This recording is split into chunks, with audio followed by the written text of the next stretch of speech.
ఇక్కడ ఎందుకు మీరు గుమ్మడికాయ దొంగలాగా భుజాన వేసుకోవడం కరెక్ట్ కాదు. మీరు మమ్మల్ని అన్నారు కాదు. నేను జనరల్ స్టేట్మెంట్స్ పాస్ చేశాను క్లియర్ గా, గత ప్రభుత్వం ఈ ప్రభుత్వం అని చెప్తూ.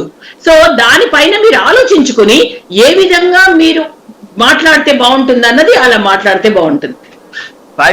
సాయి గారు ఒక కేంద్ర ప్రభుత్వంలో అధికారంలో ఉన్నటువంటి పార్టీ అధికార ప్రతినిధిగా వాళ్ళు రాష్ట్ర ప్రభుత్వం మీద రాష్ట్రం మీద బేసిక్ గా ఒకటండి టాపిక్ పాయింట్ ఏంటంటే కేంద్రం ఇవ్వలేదంటే నిన్న జగన్మోహన్ రెడ్డి గారు మాట్లాడాలా, ఆయన అసలు ఆ పాయింట్ ఏం మాట్లాడాల. ఇప్పుడు మనం పెట్టిన టాపిక్ ఏంటి, సభలు, ఈ సభల ద్వారా ఎంతవరకు ఇన్ఫ్లుయెన్స్ చేస్తారు. రెండోది పొత్తుల గురించి అడిగినప్పుడు వాళ్ళ వెర్షనాలు చెప్పారు, మీరు మధ్యలో టాపిక్ ఎట్టుకో వెళ్తున్నారు. ఇంకోటి కేంద్రం ఇవ్వలేదు అనేటువంటిది మీరే జడ్జిమెంట్ ఇస్తున్నారు. అక్కడ మీరు చెప్పిన స్కూల్స్కి 40,000 స్కూళ్ళల్లో సర్వశిక్ష అభియాన్ నిధులే అక్కడ.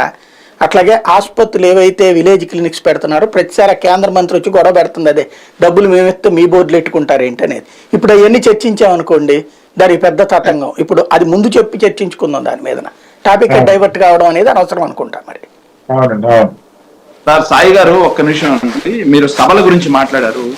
మా పార్టీ ఏదైతే సిద్ధం అనే సభలు మొదలెట్టిన తర్వాత మా జగన్మోహన్ రెడ్డి గారు అధికారంలోకి వచ్చిన తర్వాత అన్ని ప్రభుత్వానికి సంబంధించిన పథకాలు రిలీజ్ ఫంక్షన్స్ కానీ లేకపోతే ప్రభుత్వానికి సంబంధించినటువంటి సభలు మాత్రమే నిర్వహించారు.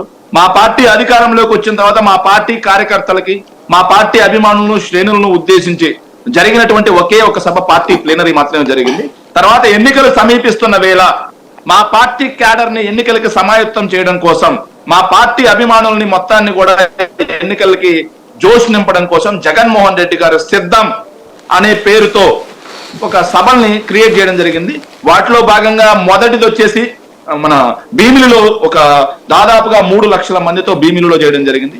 తర్వాత దెందులూరులో 6 లక్షల మందికి దాటిపోయారు. తర్వాత నిన్న రాఫ్తాడులో 10 లక్షలకు పైగా దాటిపోయినట్టుగా నేషనల్ మీడియా కూడా చూపించడం జరిగింది.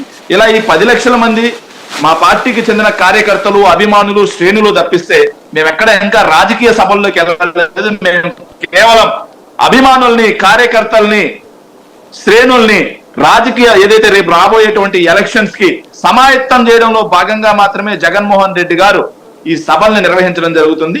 అవి గ్రాండ్ గా సక్సెస్ అవుతున్నాయి. మా కార్యకర్తలందరూ కూడా జోష్కి రావడం జరుగుతుంది.